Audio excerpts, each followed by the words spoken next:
দেখেছো বাইরে কেমন ঝমঝম করে বৃষ্টি নেমেছে? এইরকম ঝমঝম করে বৃষ্টি নামলে কিন্তু বেশ ভালোই লাগে দেখতে, কি বলো? জানলার ধারে বসে এরকম বৃষ্টি দেখতে কিন্তু আমার বেশ ভালো লাগে। হঠাৎ করে বর্মশাইয়ের ফোন এসছে, খিচুড়ি বানাবে নাকি আজকে, দেখো কি বৃষ্টি হচ্ছে। আমি বললাম ঠিক আছে, ইচ্ছে যতক্ষণ হয়েছে খাওয়াতে তো হবেই, হ্যাঁ না? যে মানুষটা আমাদের জন্য এত পরিশ্রম করে, এত কিছু করে, আর তার এইটুকু ইচ্ছে রাখতে পারবো না? বললাম ঠিক আছে বানাবো। আর ঘরে তো মোটামুটি সবজি আছেই, কারণ যেহেতু আমার সপ্তাহে বাজার আসে, তাই তাতে কোনো অসুবিধে নেই। আর চাল ডাল তো থাকে। আর সবচেয়ে বড় কথা জানো তো, এখানে না গোবিন্দভোগ চালটা পাওয়া যায় না, তাই আমি বাড়ি থেকে যখন আসি না, তখন আমি সঙ্গে নিয়ে আসি। আর খিচুড়ি যখন আমি বানাই না, সেটা আবার গোবিন্দভোগ চালেরই বানাতে হবে, না হলে আবার তাদের পছন্দ নয়। মেয়ে বলবে টেস্টি হয়নি, আর সেও বলবে অতটা ভালো হয়নি। তাই জন্য কি করি জানো, বাড়ি থেকে না যখন ছুটি কেটে আসি, জামা কাপড়ের চেয়ে আমাদের এই চাল ডাল বেশি আসে, কারণ এইখানে তো আর গোবিন্দভোগ চালটা পাওয়া যায় না। ওই জন্য আমাকে কলকাতা থেকে বয়ে বয়ে নিয়ে আসতে হয়। যাই হোক চলো, তোমাদের সঙ্গে তো কথা বললাম, খিচুড়ি যতক্ষণ খাবে তাহলে রান্নাঘরেতে যেতেই হবে। আর চলে এসেছি রান্নাঘরে। ওই যে বললাম গোবিন্দভোগ চালের খিচুড়ি হবে, ওই জন্য দেখো 1 কাপ গোবিন্দভোগ চাল আর 1 কাপ মুগ ডাল। আমি কিন্তু নিরামিষ খিচুড়ি বানাবো, আর অবশ্যই সেটা মুগ ডাল আর গোবিন্দভোগ চালের। ওই জন্য 1 কাপ করে নিয়ে নিলাম, আর একটু সামান্য পরিমাণে দিয়ে দিলাম চাল। দেখো এখানে আছে আলু, কুমড়ো, টমেটো নিয়েছি একটা, বিনস, গাজর, ফুলকপি। বললাম না সপ্তাহে যেহেতু বাজার আসে, তাই মোটামুটি কিন্তু সবজি আমার ঘরে থাকেই। আর ওখানে হচ্ছে ওটা মটর, প্যাকেটে যে মটর পাওয়া যায় ফ্রোজেন মটরগুলো, ওই মটরে ওটাও মোটামুটি আমি এনে রাখি। এই যে কিছু সবজিতে, কিছু না কিছু সবজিতে দেয়াই হয়। আর এখানে দেখো এই যে জলও বসিয়ে দিয়েছি গরম। আমি কিন্তু রাইস কুকারেই বানাবো, যেহেতু আমার কাছে ওইরকম বড় হাঁড়ি নেই, ওই জন্য আমি এই রাইস কুকারেই সাধারণত খিচুড়ি বানিয়ে থাকি। এটা তো বেশ ইজিই হয়। আর এদিকে দেখো জলও কিন্তু গরম হয়ে গেছে, আমি ওই চাল ডালটা একসঙ্গেই দিয়ে দিলাম। তোমরা যদি চাও ডালটা কিন্তু পরেও দিতে পারো, বা চালটা পরেও দিতে পারো, যেই রকমভাবে রান্না করবে। আমি দুটো একসঙ্গে ধুয়ে নিয়েছিলাম, তাই দুটো একসঙ্গেই দিয়ে দিলাম। আর অপেক্ষা করতে হবে 1 ফোঁটার জন্য, মানে একবার ফুটে আসলে তারপরে তুমি ওর মধ্যে যা যা অ্যাড করবে করবে। দেখো আমি অ্যাড করলাম প্রথমে 1 চামচ লবণ, 1 চামচ হলুদ, আর এর মধ্যেই না কয়েকটা কাঁচা লঙ্কা দিয়ে দেবো, তাহলে টেস্টটা কিন্তু একদম বদলে যায়। কাঁচা লঙ্কাটা দিয়ে দিলে গন্ধটাও এর সঙ্গে ছড়িয়ে যাবে, আর বেশ ভালোই হয় খেতে। তবে সব সবজি বা আলুগুলো আমি কিন্তু একদম কড়া কড়া করে ভাজবো না, কড়া কড়া বলতে একদম লাল লাল করে ভাজবো না, জাস্ট হালকা হালকা ভেজে খিচুড়ির মধ্যে দিয়ে দেবো।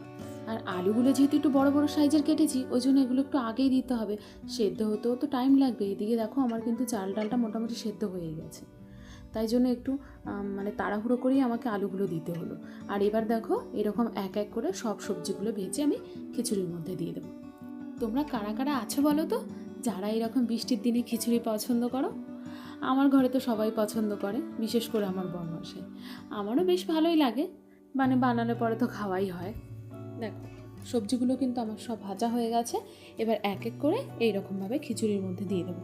আমি ডাইরেক্ট কড়াই থেকে খিচুড়ির মধ্যে দিয়ে দিয়েছি। আর দেখো সবার লাস্টে কিন্তু আমি ফুলকপিটা ভাজতে নিয়েছি। কেন বলো তো, এই ফুলকপি আগে ভেজে যদি দিয়ে দিই না, তবে ফুলকপি আর খুঁজে পাওয়া যায় না।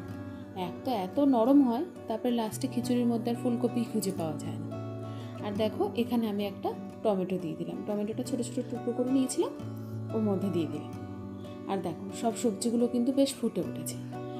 এবার এর মধ্যে দিয়ে দেবো 1 চামচ আদা বাটা আর 1/2 চামচ মতো লঙ্কা বাটা।